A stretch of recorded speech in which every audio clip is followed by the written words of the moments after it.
Hi, everybody. Apparently, we're having a riot up in the Beading Dreams for me to start the show. So, hi, Rune and Corvus and Lori and Heather. And this is really interesting because that's one more person than my viewer count says I have. So, hey, at least this is, as far as I know. I show 7. Oh, I show 3. I like your number better. I do too. Let's go with it. So yeah, it looks like we're doing better than last night. I mean, my hair's not better. My hair is actually worse. But the stream appears to be doing, and I have no eyelashes on, and today was just not a good day for me. So you look adorable. You're so sweet. Hi, Kenneth. Yay. So yes, hello everybody. Happy Freeform Friday, which is actually you didn't miss anything last night, Rune, because Twitch was having issues and I was freezing like every 5 seconds, and so I didn't even I tried a couple of times before I confirmed from outside sources that it was actually Twitch that was having the issue, not me.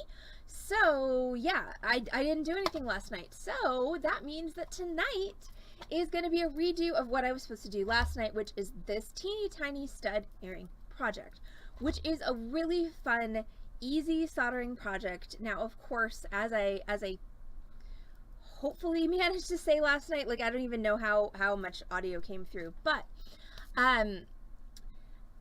this is a really easy project to do if you solder. And if you're trying to learn to solder, this is a really good introductory project. But if you just want a pair of cute little stud earrings, I highly recommend you order them from, Etsy or your friendly neighborhood Beading Dreams, because it's not worth getting all of the tools and supplies just to make this pair of earrings. But if you already have the tools and supplies, this is an incredibly easy project to do. It's got pretty much infinite variations, depending on what design stamps you have, what size you want to make them, what shape you want to make them. So let's go ahead and start with tools and supplies. So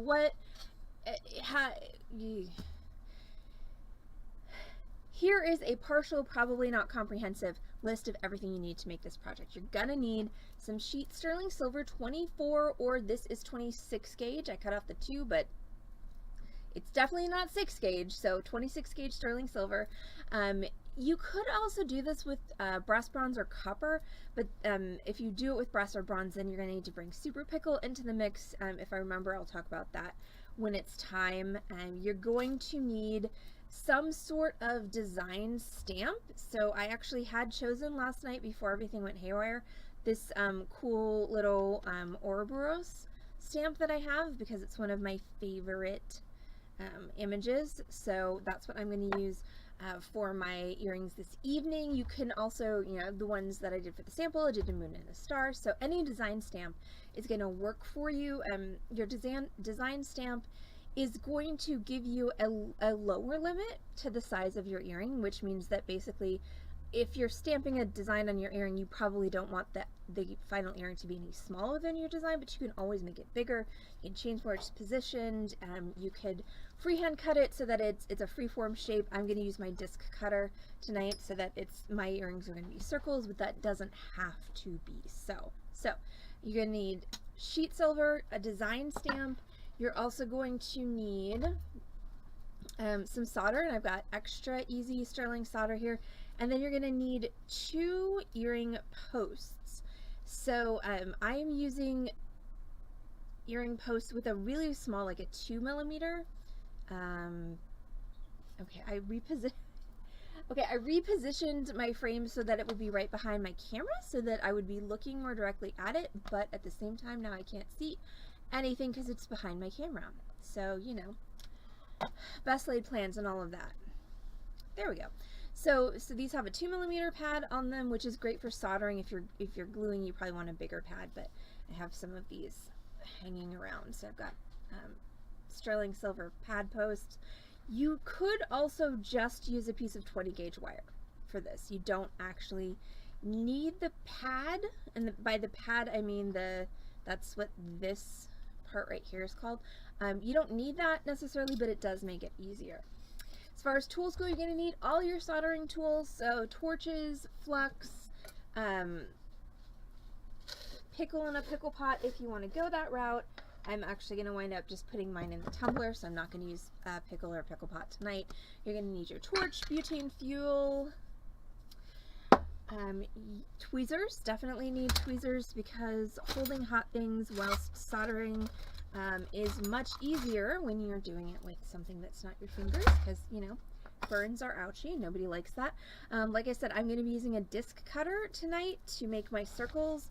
So I have, again, thanks to the generosity of a customer, I have my whole disc cutter set here.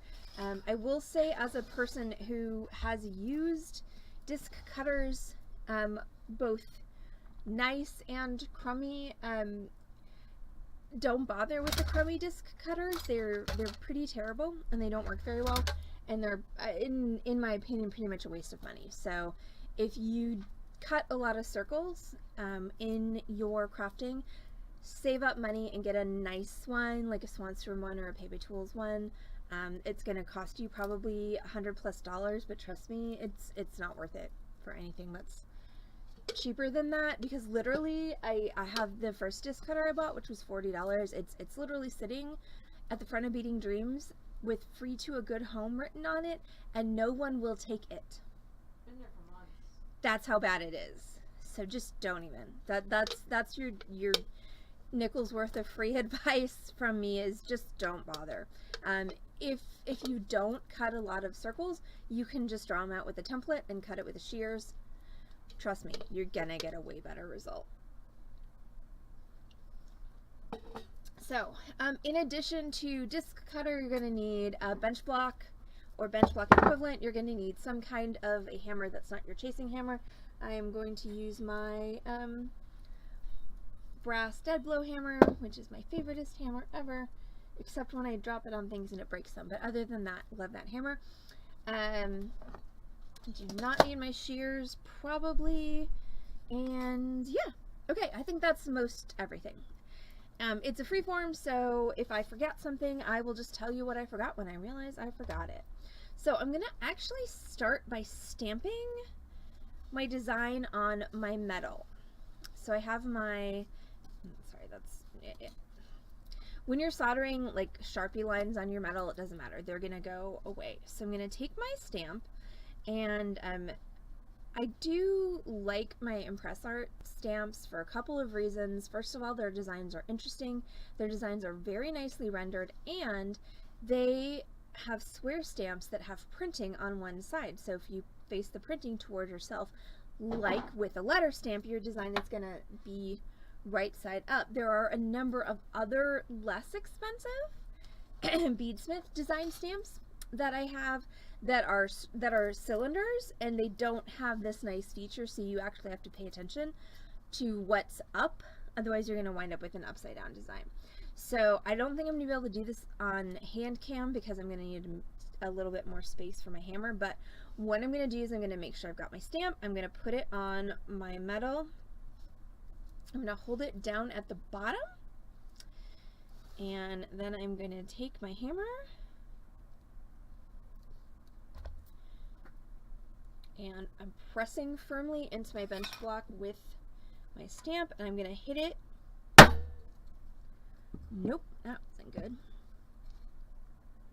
Let's try that again. Make sure your whole stamp is touching your metal.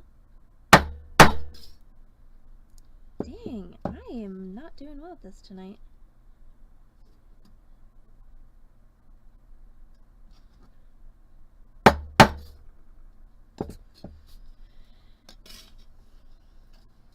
It's okay. We're going to try this one more time. Alright, so this time, okay, so I'm not having luck. I'm actually going to show you guys. I'm not having luck with the single blow method of the stamping. Like, I've only got partial impressions there, which is kind of a kick in the pants since this is sterling silver. But that's okay. We're gonna roll with it. And what I'm gonna do, I'm gonna try the tap and rock method. So the tap and rock method is a method that you use when you've got a larger design stamp or a design that you're having difficulty getting a good impression of. So what I'm gonna do is I'm gonna hold it flat and I'm gonna hit it and then I'm going to rock it one way and hit it, and then I'm going to rock it the other way and hit it. And what I'm going to try not to do is actually move it during any of those. So I'm generally trying to like pivot it in place rather than actually, you know, relocate it, because that's going to give me a blurry impression. So we're going to try this. So that's 1, 2, 3. Hey, look, it worked. Now I actually have a cute little snaky snake that is eating its own tail. Yay. Oh, nom nom. Exactly. Om nom nom for the eating of, you know, your own body parts or something like that. Okay, so now I'm going to do that tap and rock again to get a second one, because typically earrings come in pairs, though not always. Well, and once again, the they don't have to match. You could just make a whole bunch of single earrings and, you know, just mix and match them. Okay, I just have, hold on, I has a concern. And my concern is that I want to make sure that I leave enough space around this for my punch. Like, I want to make and I think, so this is the size punch I used for my sample earrings. I'm gonna have to use, I think, the slightly bigger one, because this one is like literally exactly the same size as the Ouroboros, and I don't think that's gonna look as good as if I give it a little breathing room with this one. But what I want to make sure is I want to make sure that I don't position my second one too close to this one, because I gotta have enough room for that one to punch out and for its friend to punch out. So I think, and I want to try not to, of course, get into this part where I've already cut out a bezel setting, so, you know, stuff and things. So how's everybody? How is everybody this evening? I have been hardcore on the struggle bus today, so I'm interested to know how you all are doing. I'm here. I'm happy I'm here. Today, that's about all I got. Tomorrow, hopefully, will be better. Alright, so I'm going to try and stamp this in a non-struggle bussy fashion. So let's see, yesterday, Lori, it was what, 23 degrees Fahrenheit in Edmonton? My computer, okay, so we're going to do the tap and rock. So we got 1, 2, 3. Okay, we have 2 snakes. We have achieved snack, double snack. We have also achieved knocking one of my earring posts on the floor. Only one though? Only one. The other one was not knocked on the floor. This is why keep your little parts in a dish, kittens. Oh my gosh, seriously, Rune.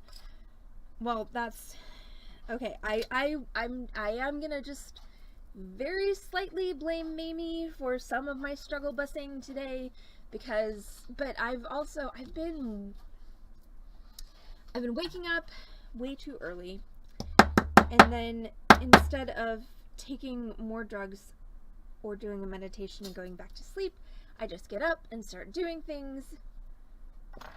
Oh, yay, Kenneth, that's awesome.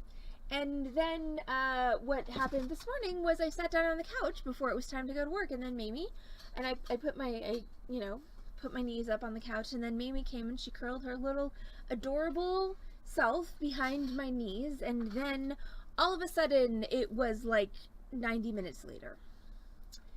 So that was my morning, but I totally blame Mamie for at least part of that. It was 27 degrees. That's awesome. Yes, I need to...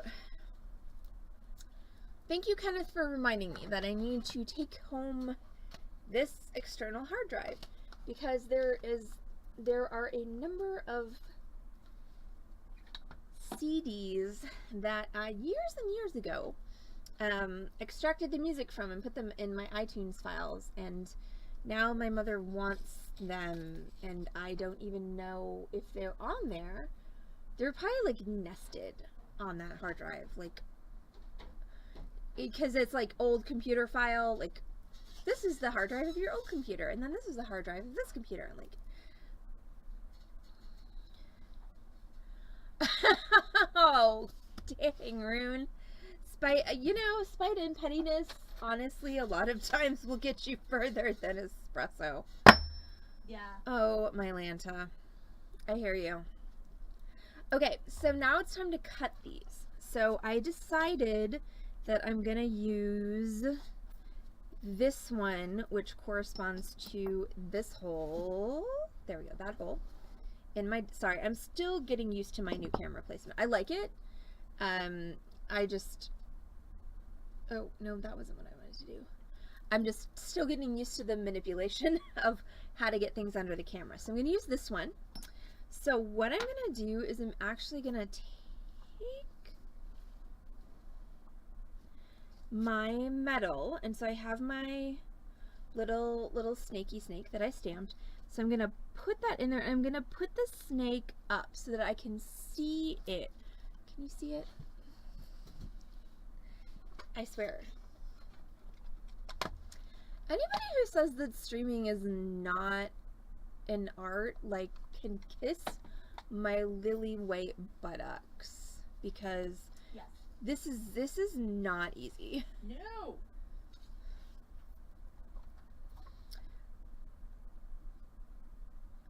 Doo-doo. Sorry, I have to be able to see it, so it might mean that I'm looking at you guys weird for a second, but okay, so that's my snake right there. So what I'm going to do is I'm going to line it up. So the reason I'm putting it face up is so I can actually line it up in the disc cutter so that it is centered. Unless you don't want it centered, in which case then, you know, don't center it. And then I'm going to crank my disc cutter down. So that's this little lever in the center. So I'm going to crank that down. So now it's basically stuck in there. And then I'm going to take my punch. And so if you have a good disc cutter, your punches are going to look like this. So they're going to have a fatter side and a skinny side. And the fatter side is going to be angled ever so slightly. That's the side that goes down into the hole on your disc cutter. And then I'm going to whack the crap out of it with my hammer.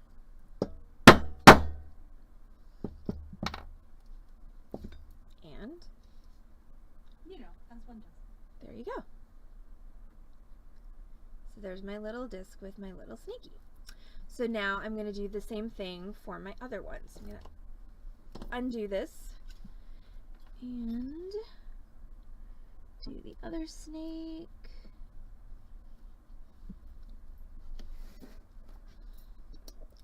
And again, just put that in there and okay, seriously y'all, these brass dead blow hammers are not cheap. That's not the button I meant to push. They're not cheap. But well, hi Mandy.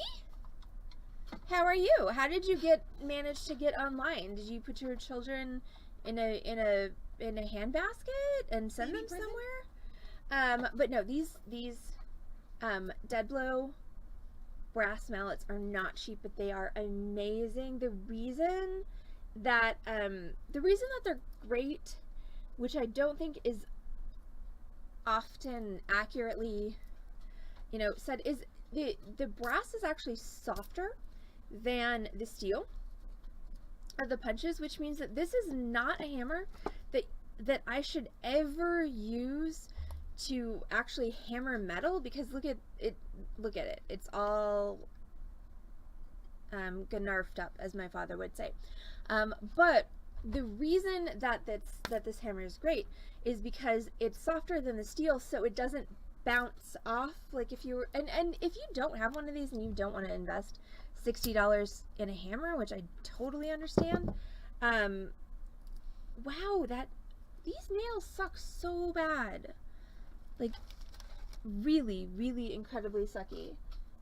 Is my nail glue over there? BRB. Yes. So bad. Lost that one again for the second time today. Good grief. Yeah. So anyway, if you don't want to invest $60 in a hammer, then you don't need to, but if you do this a lot, it does actually make this hammering work easier to have one of these big boys. And also it is heavy, so that means less effort on your part, actually, because you can let the weight of the hammer do the work. As my grandfather always used to say, don't force it, honey, just get a bigger hammer. This is a bigger hammer. So now I'm gonna take a second and glue my nail back on. Okay, so for anybody who's looking for unsolicited press-on nail advice, just go with the Kiss brand. They're the best. These were some off-brand ones that I brought on Amazon because they were cheap and I like the color, and they are utter crap. They are not very sturdy, for starters. They pop off with distressing frequency, and yeah, they're not up to the demands of jewelers' hands, which I realize for press-on nails is saying, requiring them to be up to those demands is a lot, but at the same time, I can get a $5 set of Kiss press-on nails and they will, last me for 2 weeks. And these were like $4 and they've lasted me 2 days. This is the second day. So, that's your unsolicited press-on nail advice while I was gluing my nail back on. And now we're going to go ahead and get to the soldering portion of this project. Because, of course, this was our Torch Thursday project that didn't happen because Twitch was having an aneurysm yesterday.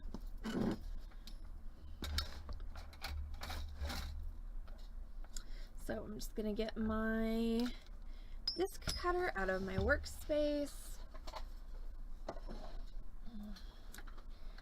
And my nail still isn't stuck down. Okay, so yesterday was struggle bus technologically. Today is struggle bus personally. I'm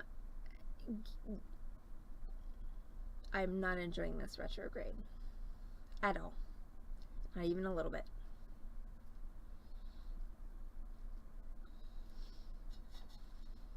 This retrograde can go suck it. Okay, so now we're going to solder.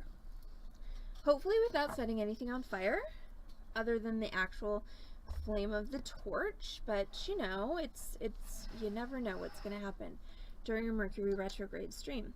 So I'm going to take my pieces of silver that I have stamped and then cut out. I'm going to put them face down, so design side down, on my soldering board, and I'm going to flux them. And my flux is extremely chunky, so we're gonna, yeah, that's exciting.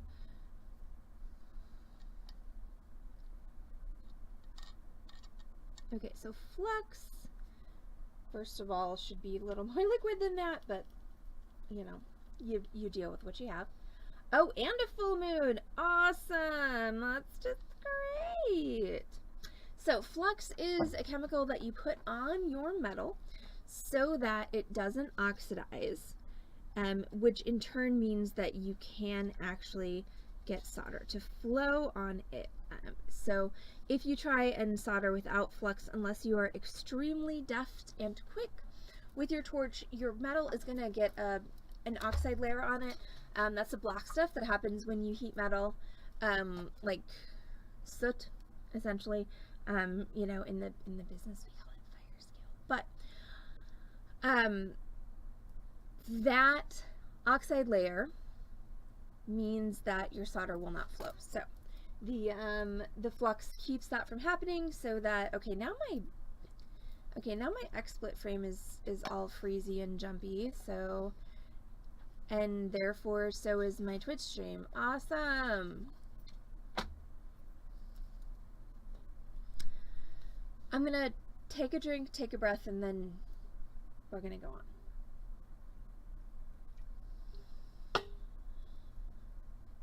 Because, okay, so now I have my, okay, thank you, Corvus. Oh, I got nothing. No jumping. Yay! That's awesome. Okay, so now I have some extra easy sterling silver solder, and I'm going to go ahead and just cut 2 very, very small pieces of that. And by very, very small, I really do mean very, very small. So you're looking for like 0.5 millimeter pieces. If you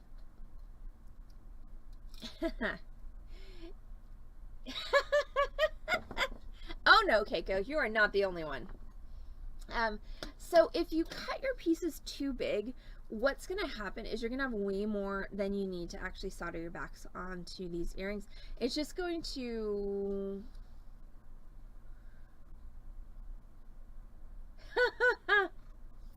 That's true. Compared to yesterday, the freezing is mild. Thank you, Lori. Video driver updates. How do I do that? Ace, help me out here. And, yay! At least Mandy is, you know, I'm glad that it's helpful to know that someone else is on the struggle bus. And yeah, it's been bad today. Yesterday, I was pretty much on it. And today, I was the exact opposite of on it. I did manage to cook lunch for my entire staff. It was so good! And apparently it was tasty, but that's the only thing I managed to do right today. So, if you use too much solder, it's just going to run all over the backs of these, and oh, Mandy, I am so there with you.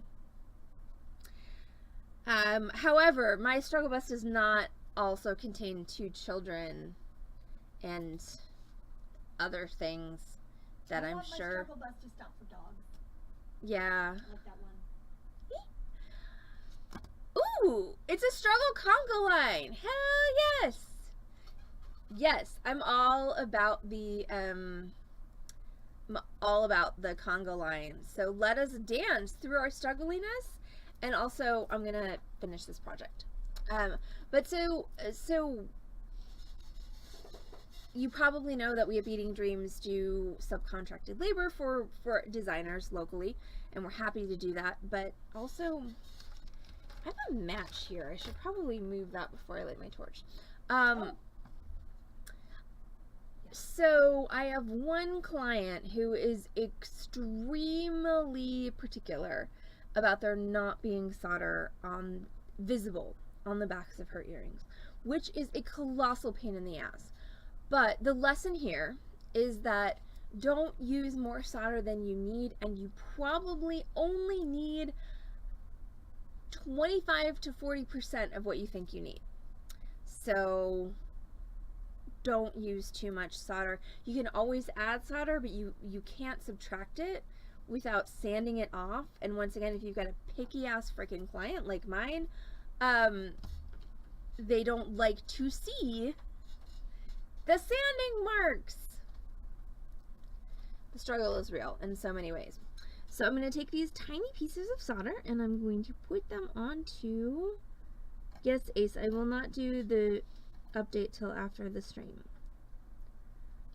Mostly because I'm not that good at multitasking, and also I feel like the computer is also not that good at multitasking. Okay, so now I have my torch. Yeah. So don't forget Allison's 5-point soldering safety tips. Type !safety into the Twitch chat if you want a link to that. But yes, don't burn anything down. Do not have flammable things within 6 inches of your flame. Do as I say, not as I do, because I am streaming this and I have a very meltable camera much closer to my flame than it should be, but I did move the match, so that's a plus. All right, so what I'm going to do is I'm going to sweat the solder onto the backs of these, which means I'm going to heat them with my torch until my flux bubbles and turns clear, and then there you go. So I'm just going to wait till my solder balls up and then flattens out, and there we go. So that's sweating your solder. So if you hear sweat soldering as a term, that's what it means. It means sorry. That was loud, but It was. I know, but Brune, I felt that comment up in my soul. Just saying.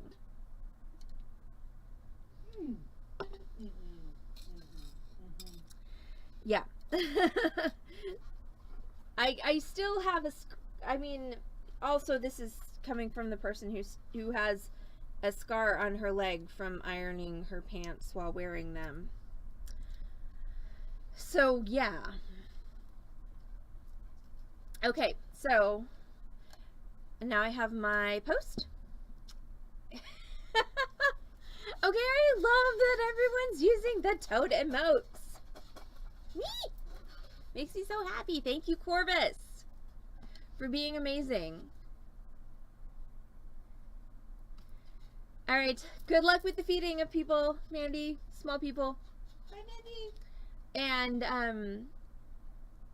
hey, Corvus, if you're still there, can we get our emotes on the Nightbot thingy jingies?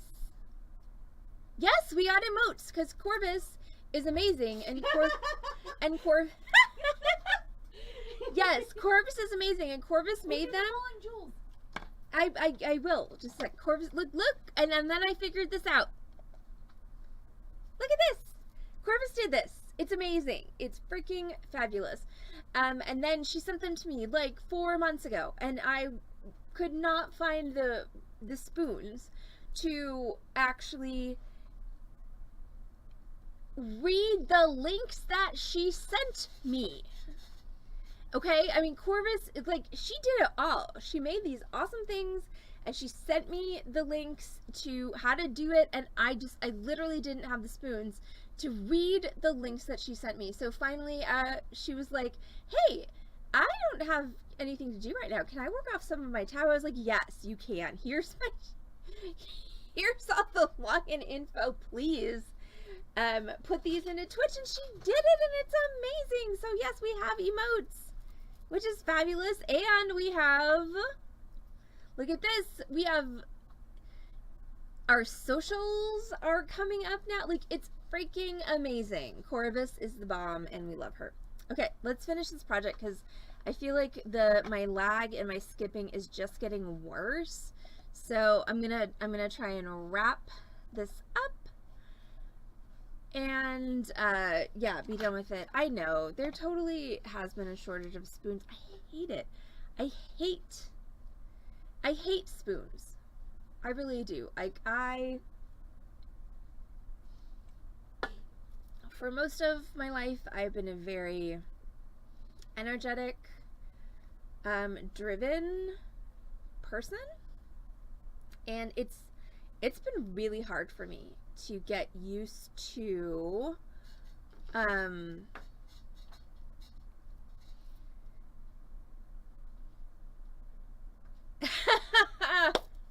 awesome. Absolutely, yes. I mean, diet soda. This stream runs on diet soda, bourbon, and sheer cussedness. Mm-hmm. But it's been really hard for me to get used to having spoons, because I used to have unlimited spoons, and now I do not. It's a combination of pandemic fatigue and small business owner fatigue, and also literal fatigue from having COVID several months ago. And like it's been a really hard adjustment for me. And today I failed so hard at today, because I planned like I had unlimited spoons, when in fact I had very limited spoons. I was pretty much almost at a spoon deficit before the day even began. So I told Heather that I had a talk with myself in the car on the way to my lesson about the fact that I did not do my best today. I was not my best self today, and there's nothing I can do about that. All I can do is try and do better tomorrow. So I'm giving myself license to have had a really crappy day today, and also to have inflicted that crappy day on my staff. That's the thing that always gets to me, is when my lack of spoons bleeds over into forcing other people to have extra spoons to compensate for the fact that I don't have any. And that's one of my triggers. That's one of the things that really gets me upset at myself. And so, you know what? I was not a good boss today. I was not a good coworker today. All I can do is do better tomorrow. So that was my talk with myself on the way to my lesson today. And yay for more emotes and hugs and such. I know, right? I mean, mine, I don't know. I feel like the pandemic has had increased spoon depletion rate. Like, is there some kind of formula for that? Because I feel like I had way more spoons at the beginning of the pandemic, and they're just like it reminds me of, like, you know, Make It Rain, except that that's just my spoons. They're just going. They're gone. I don't think, Rune, I don't think I'm actually a long hauler. I think I'm just exhausted from the past 3 years. But I mean, even if I am a long hauler, like, I mean, I know people who are long haulers who are way worse than me, which is why I'm hesitant to adopt that label, because I feel like it's minimizing what other people I know are going through. I feel like the spoon issue also started before you had COVID. Oh yeah, no, the spoon issue absolutely started before I had COVID. The falling asleep at random times issue has been, I think, a since COVID thing for me. But it isn't all that long since you had COVID either. No, it's true. I mean, I had COVID 3 months ago. So, but anyway, pandemic fatigue is legit. Like, it's been an exhausting time. And it just, sometimes I just want to murder in the face all the people who are like, what? It's over. Everything's fine. And sometimes I'm legitimately too exhausted to even think about murdering them in the face, even though they deserve it. Okay. So. Yeah, sometimes face murder is just too much. Now I'm off that soapbox and we're going to solder some earrings. All right. So I have sweat the solder onto these earrings.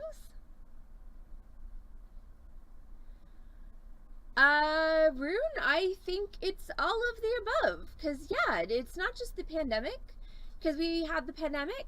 I said I was going to solder things, but apparently I'm going to talk for a minute longer, because there was the pandemic. Now there's the recession. Don't forget there's the extreme ass freaking weird weather that's been caused by climate change that we've been living through for multiple years. Like, the weather's just been getting crazier and crazier and crazier, which adds to the stress of everyday living. Plus there was that whole 45 thing that happened there for 4 years. And that was very tiring. It was exhausting and horrifying. Hi, Sophia. Dang it, I was gonna ask Sophia something. I can't remember what it was. Shoot. Oh, Sophia. Oh yeah. So okay, so Sophia, are you a native Wisconsinite? Oh, I know. Yeah, no, it's just been okay. So Sophia, are you familiar? Okay, just because this popped up on social media the other day. No, but I'm trying to gauge like the widespreadedness of this. Are you familiar with cannibal meat and or cannibal sandwiches as an hors d'oeuvre? And then I'm going to solder this thing and then yes, okay. So it is totes. It's no, not in a restaurant because they can't serve that shit legally because it's not safe. But at house parties, like, yes, my mother too, and I grew up with it. So okay, so I will fill you all, rest of you non-Wisconsinites, in. If anybody wants to Google it, feel free. And I'm gonna solder these, and then I'll fill you all in about cannibal meat / cannibal sandwiches. Hey Heather, do you have that link that you could drop in the chat? Yes. Because this is a well, yeah, there's actually raw meat as a dish is actually pretty universal, because you've got carpaccio in Italy, and of course sushi. And what definitely gets me about my mom is that she will eat cannibal sandwiches, but she thinks sushi is the most disgusting concept ever. And I'm like, that makes no sense. Nonsense. 0 cents. Because, and then sometimes the cannibal meat would have a raw egg yolk on it. So it's like you've got your E. coli and your salmonella all in one hors d'oeuvre. So yeah. But sushi is the worst thing ever. I'm like, I mean, I will... Okay, so Heather just posted the link to the video that my boyfriend, sushi is not... Okay, Corvus, I will officially trade you all of the avocados that the universe has allotted to me. I give them to you in exchange for all of the sushi that the universe has allotted to you. I shall take your sushi burden, and you can have my avocados in exchange. And you know what? Can I have the avocado sushi at least? Okay, the avocado sushi goes to Heather. I adore sushi. It's one of my happy things. But if you don't like it, you don't like it. What I am taking offense at is my mother being like, I will literally eat raw beef, ground beef, with an egg yolk on rye bread with onions, and this is amazing, but raw fish on rice is disgusting, and I've never tried it. Like, that's my problem right there. Like that's, well, okay, raw fish, okay, there are definitely, you know, your raw fish has to be appropriately prepared, etc., etc. Yes, I have actually had salmonella from eating sushi. But raw ground beef is just as bad, sometimes worse, because they don't take as many precautions with ground beef because it's supposed to be cooked.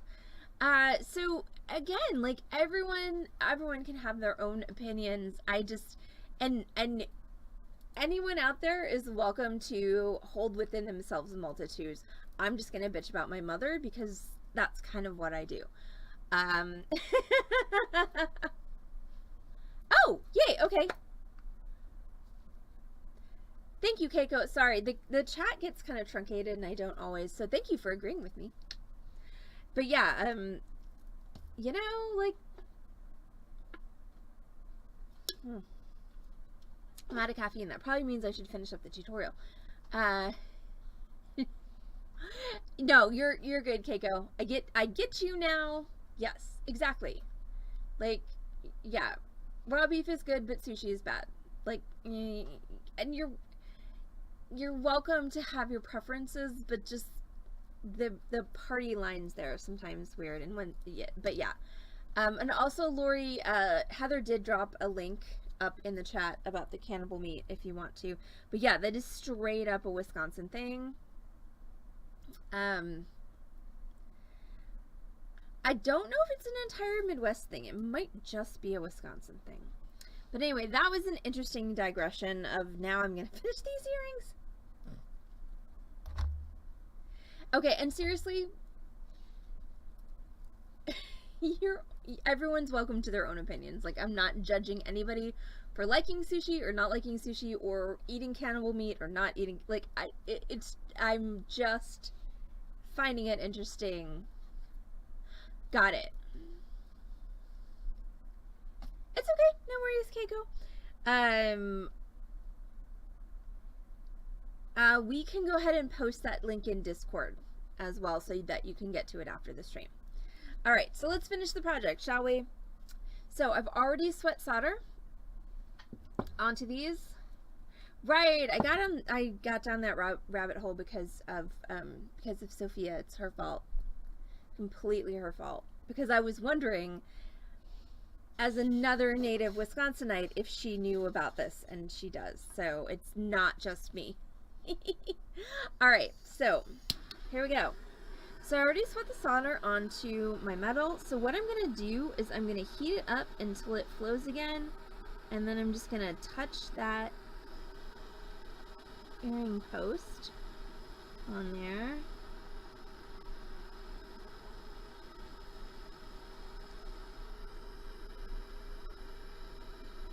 And you have to be careful with these pad posts because they will, if you heat them too much, they will unsolder from their pad, which, trust me, is no fun because then you have to resolder them on. Kenneth had a really good question. Is the reason I use a torch instead of an iron because of the required temp? And the answer to that is yes. So you've got your low temp solder, which is what you use for like stained glass and like our underglass pendants and things. And then you've got high temp solder, which is all of your precious metal and base metal solders that we use for jewelry. And yes, you need a torch because of the temperature you need to get the metal to get the solder to flow. And actually, you know, going back to literally something the guy at the Sears told me. Yes, Sophia, Corvus did that because she's amazing. But literally, something the guy at the Sears told me like 20 years ago is the whole point is you're not trying to heat the solder. You're trying to heat the metal to the point where it's hot enough to conduct heat into the solder so the solder flows. And that is actually just as accurate for jewelry as it is for plumbing and stained glass and all the other stuff. Okay, so that is it. That's my earring project, y'all. So I have 2 earring posts that are soldered onto my little Ouroboros earrings. So I'm going to go ahead and pop these in the tumbler. They're going to get nice and shiny, and then I can just put earring backs on them and wear them. The cool thing about your nicer disc cutters is I don't really have to finish the edges. Are you hot? You're not super hot. The edges are pretty nicely finished because of the fact that that nice disc cutter they have does a good job of cutting the edges and not making them sharp. So I can put it in the tumbler, it's going to tumble overnight, and then the edges are going to be perfectly fine. Now, if you don't have a nice disc cutter, if you're cutting them with the shears, or you have an inexpensive disc cutter, you're going to probably want to run some steel wool, maybe some sandpaper, then some steel wool around the edges. If you don't have a tumbler, what you're going to want to do is throw these in your pickle. And that brings me around to, if you're doing this with brass or bronze, you're going to need to put them in super pickle and then pickle. So super pickle is half vinegar, half hydrogen peroxide. That will remove the copper depletion gilding that happens when you solder on brass and bronze. And then you're going to pickle them till they are clean, meaning free of black or brown gunky weirdness. Like you can see all that weirdness on there. And then you can tumble them, or if you don't have a tumbler, you can polish them with a flux shaft or a Dremel until they're shiny. And the image that I stamped Keiko is and you're not going to be able to see it very well because it's now all covered in gunk, but it was in Ouroboros is what I did. Okay, this whole like putting the thing behind my camera is great, but I can't see. With my new camera position, I can't actually see what I'm doing. So there we go. Ah, no, I didn't. Nobody wants that to be full screen. No, stop that. But yes, it's an Ouroboros. It's a snake eating its own tail. So, but you can do this with any image. My sample, I did moon and star. And my sample ones were a little bit smaller. These are a little bit larger that I did tonight. All right, that's it. That's our freeform tutorial. Hey, there's a bunch of you out there. So I want to take a second to thank all of you for watching the Beading Dreams stream, and y'all are all on Twitch. Okay. Well, welcome all of you 15 people on Twitch. Thank you all so much for watching us. It's a new year, and it's time to do some work on the Beading Dreams stream. So the emotes and the falling gemstones were just the start. We're gonna have all kinds of fun stuff coming up for you in the next few months. We did change our streaming schedule. Just in case anyone was not aware, we are no longer streaming Thursdays at noon. We did discontinue that stream, but we are still streaming Wednesday, Thursday, Friday, and Saturday at 6 p.m. On this channel, twitch.tv/Beading Dream. We're still doing Torch Thursdays, except when Twitch is having a heart attack like it did last night, in which case now we have Twitch Fridays. But yeah, we really appreciate each and every one of you. We love all of our new emotes, Corvus. They're fantastic, and the Nightbot. And I will do the graphics update as soon as I'm off the stream, so hopefully that'll fix the weird skippy that we're going on. And yeah, I think that's it for tonight. So tomorrow we have a tutorial. We're doing the everything necklace, which is basically a mixed wire wrapping tutorial. It's going to cover basic wire wrapping, top drilled wire wrapping, and attaching things to chain with jump rings. We're going to be following that with a live merchandise sale, and I have so much merchandise to show you because I did such a poor job of the sale on Wednesday. So we're going to have lots of fun stuff for you tomorrow night on the live merchandise sale. That's going to be at 7:30, tutorials at 6 p.m., and I'm going to go attempt to get some rest and manage my expectations so that I am actually with it for the sale tomorrow and all of that. So everyone have a great night. Thank you for supporting small businesses. Thank you for supporting your small Twitch creators like myself. So real quick funny anecdote, and then I'll get off. But last night when I was when I was trying to figure out what was going on, and and Mary was on, and she was like, her husband said Twitch has been, wonky all day, and I was like, well, is it the important people too? Like, is it the partners or just the affiliates who are getting, who are getting shafted here? And she said, no, he says it's the important people too. So that made me feel better. Okay, so everyone have a great night. And Heather and I will see you back on this channel, twitch.tv/Beading Dream, tomorrow at 6 p.m. for the Everything Necklace tutorial, and followed by a live merchandise sale at 7:30. Everyone take care, and we'll see you tomorrow. Bye!